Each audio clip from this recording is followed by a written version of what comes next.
Friends అందరికీ నమస్కారం. Friends ఏపీలో మరో బస్సు ప్రమాదం. బస్సులో 30 మంది. అసలు ఏం జరిగింది, ఏంటి వివరాలు తెలుసుకుందాం. వీడియో పూర్తిగా చూడండి. అలాగే తప్పకుండా ఒక లైక్ చేయండి. మరిన్ని అప్డేట్స్ కోసం ఛానల్ని సబ్స్క్రైబ్ చేసుకోండి. ఇంకా వివరాల్లోకి అయితే వెళ్ళిపోదాం.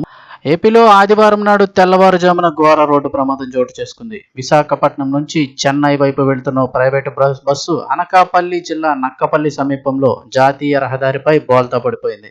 ఈ బస్సు బోల్తా పడగా ప్రమాద సమయంలో బస్సులో సుమారు 30 మంది ప్రయాణికులు ఉన్నట్లు సమాచారం. ఈ ఘటనలో పలువురు ప్రయాణికులు గాయపడ్డారు. అయితే అదృష్టవశాత్తు ఎలాంటి ప్రాణ నష్టం జరగకపోవడంతో అందరూ కూడా ఊపిరి పీల్చుకున్నారు.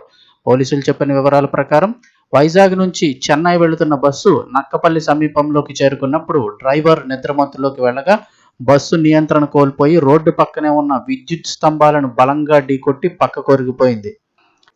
ఈ ఘటనలో బస్సు ఆ గుద్దిన దాటికి విద్యుత్ స్తంభాలు విరిగిపోయినప్పటికీ కూడా ఎలాంటి షార్ట్ సర్క్యూట్ జరగకపోవడంతో పెద్ద ప్రమాదం తప్పింది. ఒకవేళ కనుక షార్ట్ సర్క్యూట్ జరిగి ఉంటే భారీ అగ్ని ప్రమాదం జరిగి ఉండేదని ప్రత్యక్ష సాక్షులు చెబుతున్నారు. అది ఉంటే ఘోర ప్రమాదమే జరిగేది. అయితే ఈ ఘటన గురించి సమాచారం అందిన వెంటనే నక్కపల్లి పోలీసులు ఘటనా స్థలానికి చేరుకున్నారు. గాయపడిన ప్రయాణికులను చికిత్స నిమిత్తం సమీపంలోని ఆసుపత్రికి తరలించి చికిత్స అందేలా చర్యలు తీసుకున్నారు. బస్సు బోల్తా పడడంతో జాతీయ రహదారిపై ట్రాఫిక్ కొంతసేపు నిలిచిపోయింది. పోలీసులు క్రేన్ సహాయంతో బస్సును పక్కకు తొలగించి రాకపోకలను పునరుద్ధరించారు. ఈ ఘటనపై కేసు నమోదు చేసిన పోలీసులు డ్రైవర్ నిర్లక్ష్యంపై విచారణ జరుపుతున్నారు.